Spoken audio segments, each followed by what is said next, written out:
The plane split in half while I was still inside it.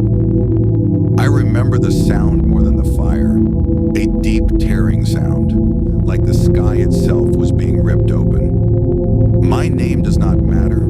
I am 18. I was on that flight in Nigeria last year. Over 100 people boarded that plane. I was the only one who walked away. I still ask myself why. We had taken off from Abuja that afternoon. It was a normal day. I had my small bag under the seat. I was going back home after writing an exam. I was tired. I remember thinking about food. Nothing felt strange at first. Then the shaking started. It was small, the kind that makes people look around but not panic. The man beside me joked that the pilot needed coffee. 10 minutes later, nobody was joking. The plane dropped suddenly, not a small drop, a hard fall that lifted people from their seats. Oxygen masks fell. A child began screaming behind me. The captain spoke. His voice was tight. He said there was engine trouble. He said we should stay calm. Then we heard a loud explosion from the left side. The plane tilted sharply. People started praying out loud. Different languages, different voices. Some were crying for their mothers. Some were calling on God. Some were just screaming. I froze. My hands were shaking so badly I could not even hold the armrest. I thought about my own mother. I thought about how she always said, "Faith is not for church only, it is for the day trouble comes." I had never faced real trouble before. This was different. The second engine failed. I could feel it. The plane lost power. We were falling, not gliding, falling. I looked out the window. The ground was rushing up at us. That was the moment fear left me. Not because I was brave, but because I knew there was nothing I could do. I closed my eyes. I did not shout. I did not beg.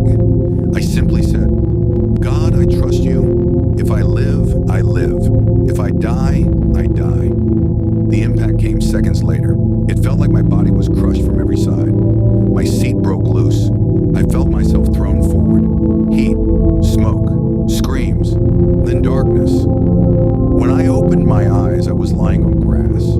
I could see the plane burning in front of me. A large part of it was destroyed. The middle section was gone. Fire everywhere. For a few seconds, I thought I was already dead. My ears were ringing. My head was bleeding. My leg hurt badly, but I was breathing. I tried to stand and fell immediately. My left leg could not hold me, so I crawled. The heat from the fire was strong. I could hear small explosions from inside the wreck. I could not hear any voices anymore. That silence is what scares me most. I was thrown clear when the plane broke apart. My seat landed in tall grass away from the main body. The rescue team later told me that the section where I had been sitting tore off before the full explosion. They called it chance. They called it survival position. They called it angle of impact.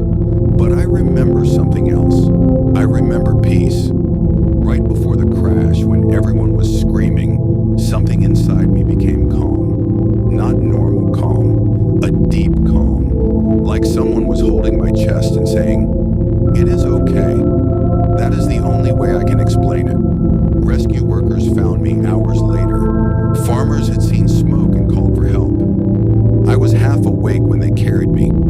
At the hospital, the doctor looked at me and said, "You should not be alive." Everyone else died on impact.